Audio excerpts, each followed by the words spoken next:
In 1868, God used Ellen White in a very unusual way in the Washington, New Hampshire church. A little background about that church. It was the oldest congregation of Sabbath-keeping Adventists in the world. And they had a pastor for a period of time named Frederick Wheeler. But Frederick Wheeler was called away in the late 1850s.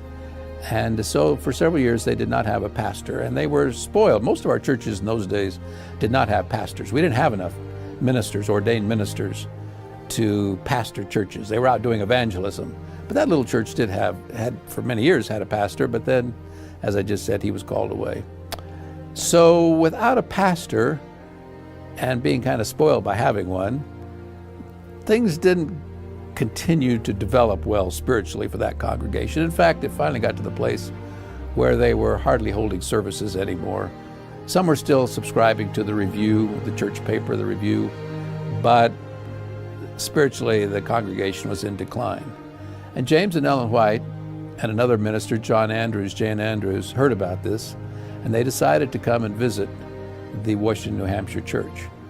And some way word got out that the Whites were coming, and of course they needed to make certain that they have services. If the Whites are coming, they can't admit that things are not going well spiritually, so they organized services. And on December 23, 1868, something very interesting happened in a meeting with that church. Not in the church itself apparently, but in the home of the man that for many years was the first elder of that church, Cyrus Farnsworth.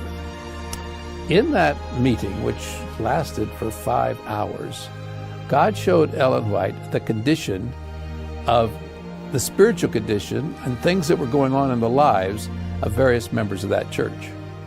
And she had not met most of these people ever before, but under the Spirit of God, she would point to someone and she would begin to describe what was going on in their lives. Some of the people she was encouraging them. People had said negative things about them, and she was trying to encourage them by saying, they're not being fair to you, things that have been shown. How would she even know these if God hadn't shown her? Because she had just come to town. She didn't know these people. Others, she was show that they were doing things that were not right, even though they were claiming to live otherwise. Well, seated in that meeting somewhere towards the front of the group where they were meeting in Cyrus Farnsworth's house, was a young man, Cyrus's nephew, Eugene Farnsworth. Eugene thought to himself, if Ellen White is for real, if she's not just making all this up and somebody's told her all this, she's going to rebuke my father, William Farnsworth. That was Cyrus's older brother, William Farnsworth. Now, Eugene, the son, knew what most people did not know, and that is that William Farnsworth was using tobacco again. He'd said he'd given it up, but he was using it. And so here he is, out in the woods in the snow. Sometimes he would chew a little tobacco, spit into the snow, kick it over with his boot. His son, who was working behind him, working with him out in the woods, he would come along and see what was going on. He knew what his father was doing, that his father was being a hypocrite. But nobody else, maybe one other person in the church knew, but almost nobody knew that William Farnsworth was using tobacco. So here is Eugene sitting there thinking, if she's genuine, she'll bring this up. She'll point it out that my father is doing this. And as he would say later, almost as soon as the thought went through his mind, Ellen White turned to William Farnsworth and said, and I've been shown that you're a slave of the nicotine habit.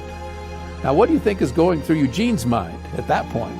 Obviously, he's very surprised because he's just barely thought, well, this is what she'll do if she's really from God. And now here she is rebuking William Farnsworth. Well, that meeting went on for about 5 hours, as I just said a minute ago. And I don't know about you, but most of us have a thing or two in our lives that we just do not have pointed out in front of everybody in the church. I can imagine some people are probably sitting kind of slumped down in their chairs or whatever, thinking, I hope she doesn't point at me.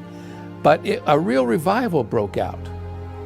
And people that had, there was a small farming community, people that had cheated each other in farming, business deals, etc., were asking for forgiveness, promising to make things right. A revival broke out.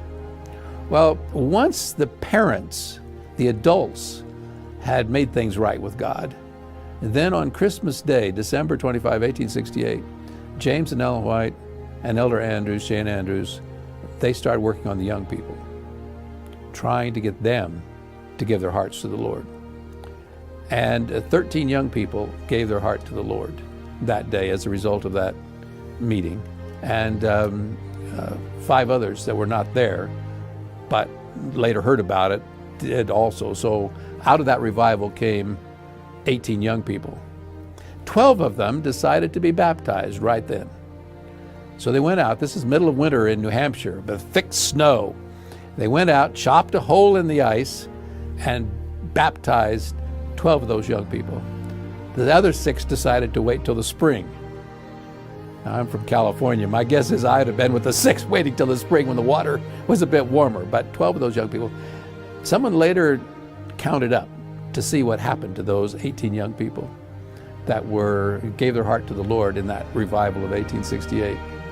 9 of them eventually became workers for the church, either pastors, teachers, Bible workers, nurses, and as far as could be told, all of them remained church members as a revival of 1868, just showing how God worked in a unique way, one that we would not necessarily expect, but a unique way to bring revival and conversion to so many people there in Washington, New Hampshire.